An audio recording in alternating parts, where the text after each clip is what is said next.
Batetik bere izin behar da Euskara Zerbitzua eta Euskara Batzordea. Euskara Batzordean parte hartzen dute udalek izendatzen dituzten kideak, izan daitezkenak zinegotziak edo ez, eta hor daude baita ere Euskalgintzako kideak, Euskalgintzako ordezkariak. Euskara taldeetakoak eta ikastetxetatik ere izendatu ditzakete kideak. Denek daukate botoa eta maila berean daude, nolabait. Balio bera dauka Arroazuko hautetxearen botoak edo Atakondo ikastetxekoaren ordezkariarenak.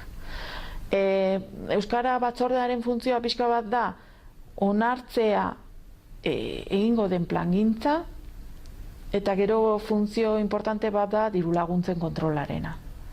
Nolabait ematen diren dirulaguntza guztiak hortik pasatzen da, eta Euskara Batzordeak irizpen bat egiten du dirulaguntza horiek ordaindu ahal izateko. Baina tramite administratibo ez gain edo lan administratiboaz gain, foro hori erabil daiteke euskararekin edo euskararen sustapenarekin zerikusia daukaten gaietarako.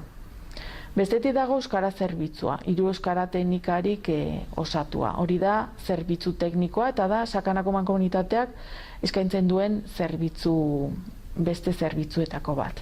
Esan behar da, Nafarroako Euskara Zerbitzuek 25 urte bete dituztela, eta direla nolabait udaletan zerbitzurik zaharrenetakoak edo.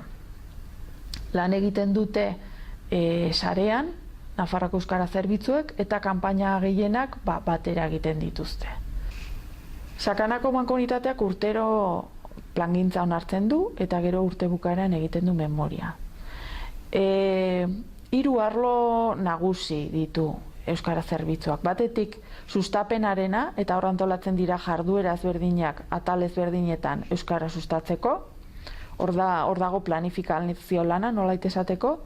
Beste alde batetik eskaintzen da itzulpen eta zuzenketa zerbitzua. Eskaintzen den beste zerbitzu bat da egiaztatze zerbitzua, hau da Euskara probak egiten ditugu udalez udal, behar denean, kontratazio bat egin behar denean, jakiteko zein den hautagaien euskara maila, eta gero beste atal bat da dirulaguntzena. Aurrekontuaren zante handi bat bideratua dago dirulaguntzei. Eta hori Euskara Zerbitzutik kudeatu egiten da. Sakanako mankomunitateko ur zerbitzuko lanik garrantzitsu bena da, nola baiteko ur bilketa egin, ur hori trataera eman, edangarria bilakatzeko. Gero, trataera hori egin ondoren, biltegietara bideratzen da ur hori, eta gero biltegioetatik herrietara banatzen da, eta etxez etxe jasotzen dute erabiltzen dutenak. Ur zerbitzuko puntu garrantzitsuenak dira bi batez ere, Urdalurgo ur trataerako planta eta Urritzako planta. Horiek dira bi garrantzitsuenak, eta gero daude beste iturri batzuk nondik jasotzen den ur hori, eta zerbitzu hori aprobetxatzen da herri txiki horiei ura izan dezaten.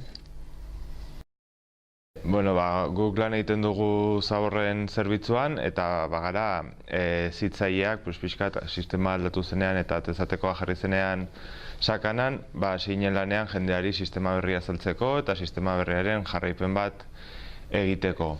Igual azaltzeko, nik beti esan izan dut, azaltzeko sistema hauzegatik jarri zen 3 arrazoi daudela, ez? Lehenengoa nik uste esango nuke osasunaren gatik, azkenean ez birziklatzeak osasunarentzako ondorio kaltegarriak ditu, zabor hori errebar daudenelako, orduan gehien bat gure osasuna besteko zenbat eta gehiago birziklatu hobe. Beste arrazoi bat izango litzateke ekonomikoa, azkenan gehiago birziklatzen baldin badugu gure poltsikoentzako hobeto izango da, azkenan zenbat eta gutxiago birziklatu normalean gehiago ordaindu behar da, ez? Orduan gehiago ordaindu behar da, inkluso diru gutxiago jasotzen duzu gutxi birziklatzeagatik. Orduan, bigarren arrazoia ekonomikoa izango litzateke eta hirugarrena izango litzateke baita ere legedia, ez? Europa mailatik badatoz legeak esaten 2008-rako ehuneko materia organikoaren 50% egin behar dela birziklatu. Orduan, guk ikusten dugu gaur egun munduan ezagutzen ditugun sistemen artean lege hori betetzea ahalbidetzen duen sistema bakarra atezatekoa dela. Orduan, horregatik jarri zen martxan atezatekoa ez, Europatik etorriko den legedi hori horrekin betetzeko, eta pozik gaude gainera, ze martxan hau jarri genuenan, bazegoen 50%ko helburu hori, baina orain ikusten ari gara 2030-erako igo dutela eta 170-era jarri dutela helburu hori. Eta orduan, ikusten dugu bagoazela eskatzen dutena, baina aurreratuago, bagaude Europako mundu beste herrialde aurreratuenen maila. Sistema aldatu da eta baditugu oso emaitza honak, baina baditugu hainbat hobetu beharko diren hainbat gauza, ez? Arazoako lehenengoetakoak izango lirateke konpostaera komunitarioen inguruan birplanteamentu bat egin beharko da, bertan botatzen duten erabiltzaileekin beraiekin egoten, igual sistema hobeto azaltzen, eta hortik egin beharko genituzke, eta gero baita ere nik uste bilketan eta biltzaile eta erabiltzaileen artean komunikazioa hobetu beharko litzateke. Balor proiektua sartzen da Progress programaren barruan, Europako programa bat, eta hor nahi dutena da behiatu pixka bat aztertu eta garatu lanpostuak sortzeko aukerak beste gauza batzuen artean. Orduan, lanpostu sorreraren barruan sortu zen Balok proiektu hau, eta dago erlazionatuta materia organikoaren kudeaketarekin. Orduan, egiten ari garena da alde batetik hori aztertu ze lanpostu sorrera aukera dauden materia organikoaren kudeaketaren inguruan, baina baita ere ze formakuntza behar den lanpostu horiek aurrera eraman ahal izateko, ez? Ikusi genuen gauza bat da, adibidez, nivel altuan, ingenieritza nivel horretan badagoela ikasketa asko, baina adibidez, konpost planta batean lan egiteko ez dagoela berez formakuntzarik. Orduan, proiektu honek nahi duena da formakuntza modulo batzuk garatu, horretan ari gara, gure kasuan konpost planta batean lan egiteko, eta baita ere auzo konpost jarraipena egiteko, eta materia organiko sortzaile handiek ere ondo egiteko banaketa, adibidez tabernak eta kanpinak eta holakoak. Eta horren inguruan, esperimentazio moduko bat egin behar dugu. Jarriko dugu praktikan formakuntza modulo horiek, jendearekin, badaukagu jende aukeratuta. Gero bereiek ebaluaketan moduko bat egin beharko dute, esan ez balio zaigu, ez zaigu balio, edo abaldatu beharra dago. Eta objektiboa azkenean, proiektua bukatzerakoan, martxoan izango dela, da formakuntza modulo batzuk izatea Europa mailan erabili daitezkenak. Eta berez proiektu barruan ez, baina bai nahi duguna da zertifikazioa lortzea gero. Orduan gutxi gora bera hori da, ari gara elkarrekin, elkarlanean Sakana, gero baita ere Eslovakiako talde bat, Frantses talde bat, Belgikako batzuk eta Txipreko batzuk. Eta orduan bakoitzari tokatu zaigu pixkat, formakuntza modulo ezberdin bat garatzea eta gero praktikan jartzea baita ere bakoitzak egingo du modulo ezberdin bat. Eta gero denen emaitzak elkartuko ditugu eta hortik sortuko da komentatu dizudan zerbait Europa mailan erabili ahal izateko segun ze lanetarako. Izan daiteke biogas planta batean lan egiteko edo bermikonposta egiteko. Hori gure kasuan esan dizut zer egin behar dugu, baina beste batzuk, beste gauza batzuk egin behar dituzte, dena materia organikoarekin lotuta. Sakanako mankomunitateko kirol programak zer eskaintzen du? Programa koordinatu bat sortzen eskualdean laguntzen dugu. Bilerak egiten ditugu eskualdeko beste 3 kirol teknikariarekin eta bertan kirol programa guztia koordinatzen dugu eta hutsuneak zeintzuk diren susmatu eta horiek betetzen saiatzen da Sakanako mankomunitatea. Ondorioz, esan dezakegu Sakanako mankomunitateko kirol programa eta herrietako programak desberdinak direla, baina era berean osagarriak. Baditugu ere izaera berezidun jarduerak. Generalean herrietan egiten ez direnak. Ez gaitasuna duten pertsonentzako jarduerak, herri kirolekin erlazionatutakoak, kirol baloreak bultzatzen. Bestalde, garrantzia handia ematen diogu formakuntzari. Eta zergatik aurren kirola nahi badugu kalitatezkoa izatea, oso garrantzitsua da monitore, entrenatzaile formatuak izatea. Izan beharra dago, herritarren proposamenei irekita gaudela.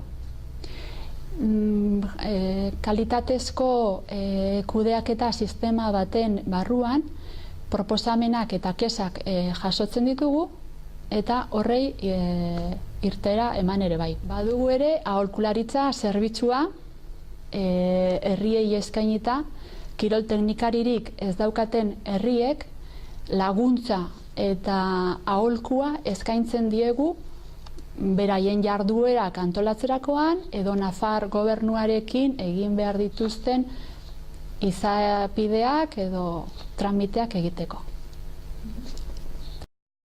Bueno, gure zerbitzuan egiten duguna da, Nafar gobernuak ematen dituen laguntzak etxeak berritzeko, etxe bizitzak berritzeko, tramitatu. Orduan egiten duguna da, jendea etortzen denean galdetzera ze laguntza mota dauden edo, esaten diogu, azaltzen diogu hori dena, eta guk albali madugu gintzet, obretan lagundu egiten dugu. Azken fine, bi obra, ezberdindu dezakegu, bi obra tipo, bat edifizioentzat, komunitateentzat, eta beste bat partikularrentzat. Edifizioetan, normal, gehienetan obrak izaten dira, edo igogailuak kolokatzeko, edo beste alde batetik etxea isolatzeko, kanpotik isolatzeko. Eta hortarako gaurko egunean daude laguntza batzuk bastante onak. Alde batetik Nafar gobernutik datoztenak, eta beste alde batetik Europatik datozenak ez. Eta biak batuta nahiko diru iritsi daitezke, 170 edo kasu batzutan 180 ere bai. Eta beste alde batetik, dauden obrak dira partikulantzat, etxe partikular batek nahi balin badu bere etxe bizitza barrutik konpondu, hortarako konpondu izanen zen, adibidez, instalazioak berritu, isolamentua ezarri ez balin badu, ez balin bada kanpotik ezarri, lehioak aldatu, olako obra batzuk edo barrera batzuk kendu, adibidez, bainuan, bainuak kendu eta dutxa bat kolokatu, olako laguntza daude. Orduan hor laguntzak ere, segun ze kasotan bastante handia dira, eta segun ze kasotan, ingreso altua daudenean, gutxitu egiten dira. Sakanako immigrazio zerbitzu sortu zen 2008 urten. Helburu zehatz batzukin, zertarako, Sakanan bizi den pertsona etorkinentzako integrazioa erresteko edo integraziorako bidek atek irekitzeko alde batetik. Hori ala landuta, elkarbizitzako Sakanako kide guzik, pertsona guzik, Sakanan bizi den pertsona guzik, elkarren arteko bizi modue osasuntsuagoa eta baikorragoa izateko. Hola, kohesio soziala indartuz, landuz. Elkarbizitza baikor hortara begira, aniztasuna lantzen da, anistasun kulturala, kulturartekoa. Orduan, hori kudeatu nahien, lau atal desberdin bereizten die migrazio zerbitzutik. Batetik, harrera, informazioa, orientazioa eta deribazioa. Bestalde batetik, formakuntza ikastaroak antolatzen die, bai profesionalari zuzenduta, disiplina ezberdinetako profesionalari zuzenduta, kultura anitzeko pertsonakin hartu eman hortan bere egunerokoa hobetzeko helburuarekin. Eta bestetik baita ere, formakuntza ikastorak antolatzen dira aldien neurrin kultura anitzeko pertsonari zuzenduta. Izan daitezke sukaldaritzarekin zerikustuko dauzkenak, edo hezkuntza anitzekin zerikustuko dauzkenak, edo osasun arloarekin zerikustuko dauzkenak, segun eta proposamenak eta beharrak zein dian. Beste atal batean, antolatzen die kultur anitzeko pertsonak elkar topo egiteko jardura desberdinak eta anitzak.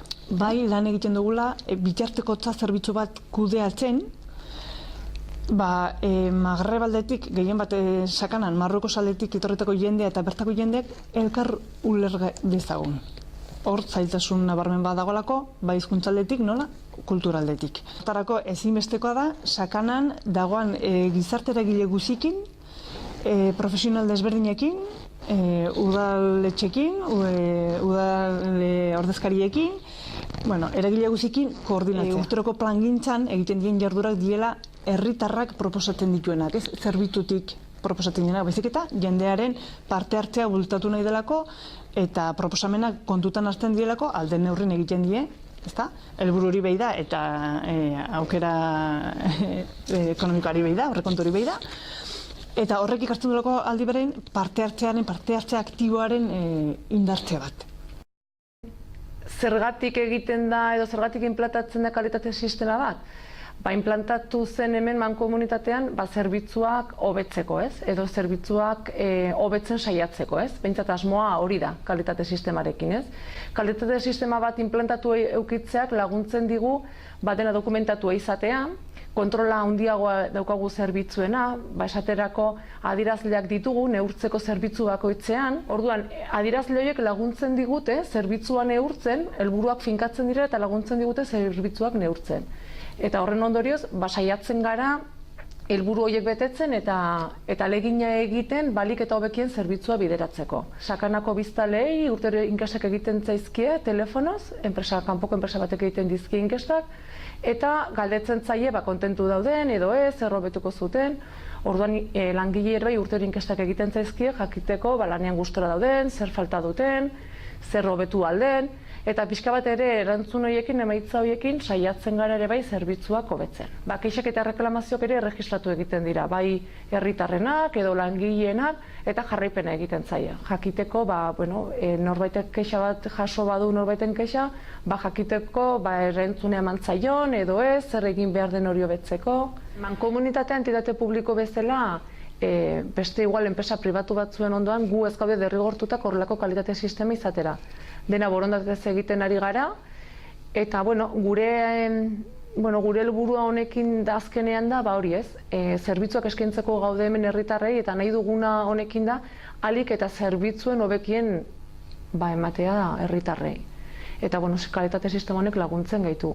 Gero ere ez dugu aipatu, baina ere bai 4 urtetik ere bai plan estrategikoak egiten dira, igual alor pixka bat politikoagoa dauka, baina ere bai importantea dena, gu gero horrekin lan egiten dugulako, eta ere bai pixka bat 4 urtetarako ikuspegia eukitzen laguntzen digu. Lehen komentatu ditugun helburu horiek finkatzeko, plan estrategikoak laguntzen digu nondik nora jo behar duten zerbitzuak. Eta hori ere bai oso importantea da, jakitea 4 urte barru nora iritsi nahi dugun, jakiteko nola iritsi behar garenara, eta ze pauso eman behar ditugun horrutza iristeko.